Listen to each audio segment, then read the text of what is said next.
IPL शुरू हो चुका है।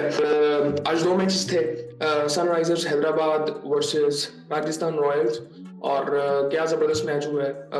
हैदराबाद आई थिंक जिस तरह से वो मैच जीते हैं, मैं ये नहीं कहूंगा बिल्कुल वन साइडेड मैच हो गया था, बट जिस तरह से एफर्ट की राजस्थान ने बाद में, संजू सैमसन की बैटिंग जिस तरह से थी, I think it's a mindset basically ना। मतलब आपको 300 पड़ जाए पहले इनिंग में और आप वहां पे मैच हार जाते, बट वो एफर्ट करना कि यार हम पूरी ट्राई करेंगे, वो एक जबरदस्त थी। दूसरा मैच था सीएसके वर्सेस मुंबई इंडियंस का। अच्छा मैच था, बट आई थिंक हैदराबाद वाला मैच वो नेक्स्ट लेवल पे चला गया था। लेकिन आई थिंक वो सीएसके मुंबई इंडियंस, वो नाम ही बहुत बड़ा था, उसमें भी सीएसके को जीत मिली। लेकिन अभी फिलहाल इस वीडियो में हम बात करेंगे हैदराबाद वर्सेस राजस्थान के बारे में। सो पहले मैं आपको स्कोर कार्ड बताता हूँ, फिर उसके बाद बात करते हैं। हैदराबाद ने पहले बैटिंग की। सो अभिषेक शर्मा और ट्रेविस हेड ने ओपन किया, जो कि पिछले साल भी करते रहे हैं, और जिस तरह से इन्होंने बैटिंग की थी पिछले साल, आई थिंक जबरदस्त था। अभिषेक शर्मा जल्दी आउट हो गए थे, लेकिन फिर भी उन्होंने 24 रन बनाए 11 बॉलों में, 5 चौके उन्होंने लगाए, 218 का स्ट्राइक रेट। सबसे इंपॉर्टेंट चीज इस इनिंग में जो थी वो स्ट्राइक रेट था। स्ट्राइक रेट जरा सुनते जाए क्या क्या था। ट्रेविस हेड की अगर बात करें तो उसने 67 रन बनाए 31 बॉल्स पे, 9 चौके 3 छक्के उसने लगाए, 216 का स्ट्राइक रेट। फिर ईशान किशन आता है। ये पहले आई थिंक ये पिछले साल किस टीम में था वाला, maybe I think Mumbai Indians में था ये। और इसने 106 रन बनाए 47 बॉलों में, 11 चौके 6 छक्के लगाए, 225 का स्ट्राइक रेट। अभी 200 से नीचे बात नहीं हो रही। उसके बाद फिर नीतीश कुमार रेड्डी, जिसके बारे में मैं बात कर रहा था कि मुझे इसको इस टूर्नामेंट में फॉलो करना है कि ये किस तरह से परफॉर्म करता है। इसने भी 30 रन बनाए 15 बॉलों में, और 200 का स्ट्राइक रेट इसका भी था। फिर उसके बाद हेनरिक क्लासन आते हैं, जिन्होंने फिनिश करना था इनिंग को। उन्होंने भी 14 बॉलों में 34 रन बनाए, 242 का स्ट्राइक रेट। सो ये सूरत हाल थी। फिर उसके बाद अंकित वर्मा, अभिनव, मनोहर, पैट कमिंस, इन्होंने थोड़ा थोड़ा आके मतलब साथ दिया। ईशान किशन नॉट आउट थे, 106 रन उन्होंने बनाए। सो ये जो टॉप 4 थे वो 200 के नीचे से स्ट्राइक, 200 का स्ट्राइक रेट उन चारों का है, उससे नीचे की वो बात ही नहीं कर रहे। और जो इन्होंने किया है वो 286 फॉर 6 था। जो हाईएस्ट है एवर टोटल वो 287 है, वो भी इन्होंने बनाया था पिछले साल। वो एक रन से रह गया, वरना वो भी रिकॉर्ड टूट जाना था। सो ये सूरत हाल थी पहली इनिंग की। तो जब ये इनिंग हुई तो फिर ऐसे लगा कि यार अब मैच देखने की कोई बात ही नहीं है। लेकिन आई थिंक उन्होंने जिस तरह से स्टार्ट किया, मैं उसमें एक चीज कहना चाहता हूँ कि वो सेंसिबिलिटी थी, क्योंकि उनकी विकेट गिर गई थी 2 3, उनका कप्तान भी आउट हो गया था। सो उससे पहले बात करते हैं राजस्थान की बॉलिंग की। फजल हक फारूकी जो थे, उन्होंने 3 ओवरों में 49 रन। महीश थीक्षणा जो थे, उन्होंने 4 ओवरों में 52 रन, 2 आउट। अभी ये स्टैट्स बड़े अच्छे लग रहे हैं। अभी मैं आपको एक बड़ा जबरदस्त स्टैट बताता हूँ। संदीप शर्मा 4 ओवरों में 51 run, 1 out. Nitish Rana 1 over में 9 रन, कोई आउट नहीं। तुषार देश पांडे 4 ओवरों में 44 रन, 3 आउट, बेहतर बॉलिंग की। अब मैं आपको एक स्टैट ऐसा बताने लगा हूं, वो सुन के मैं हैरान हो जाता हूँ। पहले तो जोफ्रा आर्चर 4 ओवरों में 76 रन, 76। जितनी ज्यादा पेस उतनी उसको ज्यादा मार पड़ी है, और क्या जबरदस्त उसको मार पड़ी है। आई थिंक ये सूरत हाल थी। अब यहाँ पे मुझे तो समझ नहीं आ रही थी कि अब बॉलर्स को कुछ कहा भी जाए कि नहीं, या तो बहुत से बॉलर्स ने अच्छी बॉलिंग की हो, एक ने बहुत बुरी की हो। 300 एक बॉलर ने तो नहीं खाया। यार जोफ्रा आर्चर का सबसे बड़ा हाथ था इसमें। उसके बाद राजस्थान रॉयल्स जब वो बैटिंग करने आते हैं तो जायसवाल और संजू सैमसन ओपन करते हैं। अब यहाँ पे अगर अब जायसवाल यंगस्टर थे, अब ज्यादा सोचने वाली बात ही नहीं थी। आपने 300 चेस करना है तो वो सोचने वाली बात ही नहीं, आपको मारना है सिर्फ। अगर देखा जाए तो 14-15 का रन रेट आपको चाहिए था हर ओवर में। संजू सैमसन ने बड़ी, आई थिंक मैं समझता हूँ कि बड़ी सेंसिबल बैटिंग की। जायसवाल जल्दी आउट हो गए थे। समरजीत सिंह ने उनको आउट किया, 1 रन बना के आउट हो गए थे। 5 बॉलें उन्होंने खेल ली थी, और ये आई थिंक बुरे स्टैट्स लग रहे हैं कि आपने 5 बॉलें भी खेल ली थी। सो उसके बाद संजू सैमसन ने 66 रन बनाए 37 बॉलों में, और बट वो सेंसिबली लेके चल रहे थे। मतलब अगर देखा जाए तो आप जब 287 रन चेस करने जाते हो तो आपको हर 7-8 में 100 करना है। सो वो उस किसी हद तक मेंटेन कर रहे थे संजू सैमसन। रयान पराग जल्दी आउट हो गए थे, उन्होंने आते ही एक चौका लगाया, अगली बॉल पे आउट हो गए।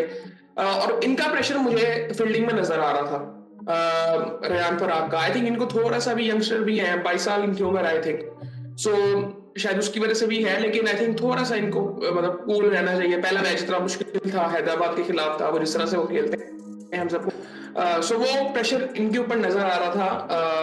वो एक पॉजिटिव चीज भी थी कि इन्होंने कुछ कैचेस भी पकड़े बाउंड्री पे, और लेकिन वो प्रेशर नजर आ रहा था इन पे फील्डिंग पे, जो कि आई थिंक जायज है। उसके बाद नीतीश राणा आते हैं। ये भी पहले मुंबई इंडियंस से खेलते थे, मुंबई इंडियंस से भी खेलते थे आई थिंक, ये कलकत्ता से भी खेलते रहे हैं। कलकत्ता से मेरे ख्याल से उन्होंने ज्यादा खेला है। सो वो भी जल्दी आउट हो गए 11 रन बना के। फिर ध्रुव जुरेल आए।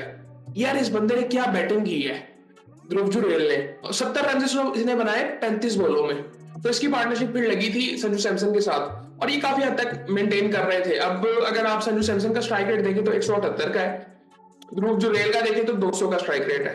फिर उसके बाद शिमरन हेटमायर आए, जो कि वेस्ट इंडीज से ताल्लुक है जिनका।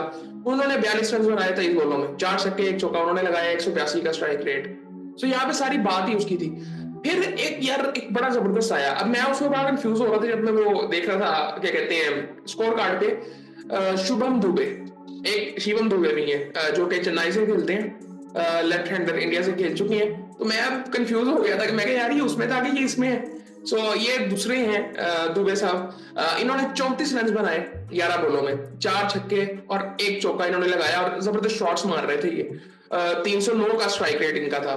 सो इस तरह ये 242 तक पहुंच चुके। 270 करना बहुत मुश्किल काम था।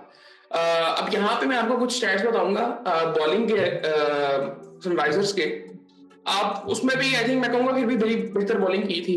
मैं आपको बताता हूँ। पहले मोहम्मद शमी की अगर बात करें तो उन्होंने 3 ओवरों में 33 रन खाए, बड़े डिसेंट लग रहे हैं। जिस तरह के स्टैट्स हमने पहले देखे हैं बहुत डिसेंट है। एक आउट भी किया उन्होंने।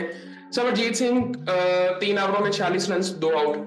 यार ये अच्छी बॉलिंग कर रहे थे, ये अच्छी बॉलिंग कर रहे थे।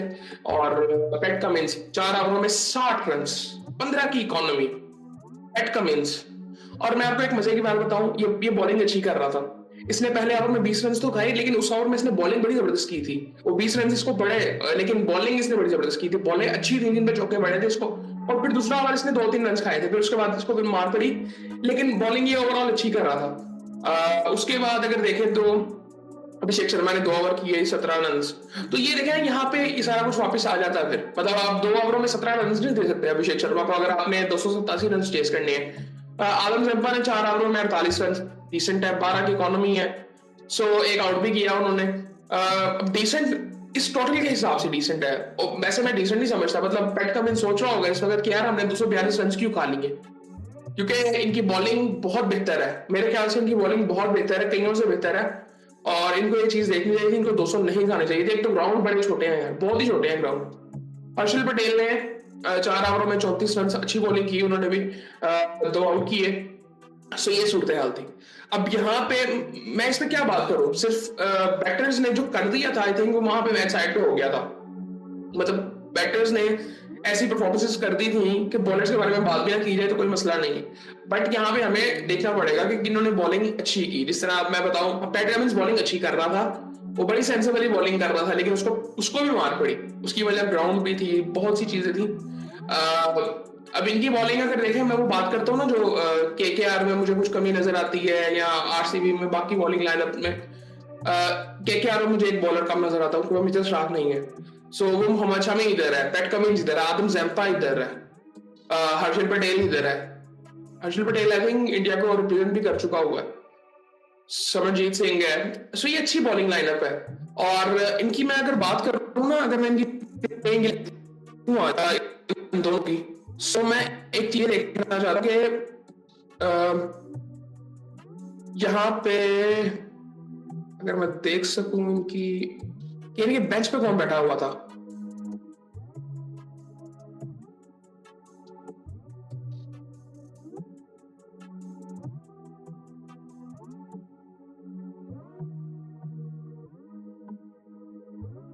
नहीं, मुझे यहाँ पे अभी इनके वो स्टैट्स मिल नहीं रहे, लेकिन आई थिंक मैं क्या कहते हैं, इनमें अगर मैं बात करूँ ईशान किशन की, उसके बारे में बात करना बड़ा जरूरी है। आई थिंक इसके बारे में बहुत बात हो रही थी। ये इंडिया में मतलब ये परफॉर्मेंस की वजह से बाइट तो नहीं था, मतलब परफॉर्मेंस तो इसकी अच्छी थी, लेकिन जगह नहीं बन रही थी। एक जगह नहीं बन रही थी और कुछ लोग कह रहे थे मीडिया में बातें तो नहीं हुई, क्योंकि इंडिया की जो आई थिंक काफी ऐसी चीजें जो मीडिया में आती नहीं है या डिस्कस आप नहीं कर सकते, वो इनका डिसिप्लिन का इशू भी शायद था कि उसकी वजह से भी शायद ये मतलब टीम में नहीं थे या ऐसा कुछ चल रहा था इनका। बट परफॉर्मेंसेस इनकी बड़ी जबरदस्त थी। आपको याद होगा एक वीडियो इनकी आई थी जिसमें ईशान किशन, जायसवाल और रोहित शर्मा की एक फनी वीडियो थी जिसमें वो उन्होंने कहा कि यार 200 तो मैंने भी की है तो मैं टीम से बाहर क्यों हूं।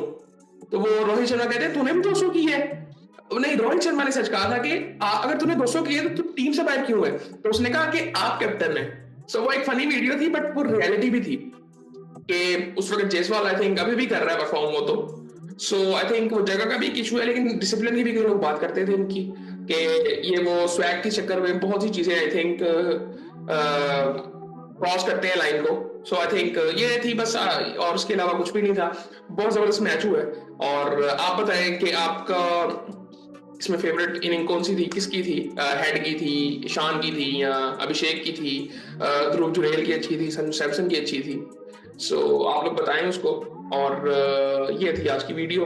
और फिर हम सीएसके के बारे में बात करेंगे और वो भी मैच बड़ा जबरदस्त हुआ था, तो फिर उसके बारे में बात होती है।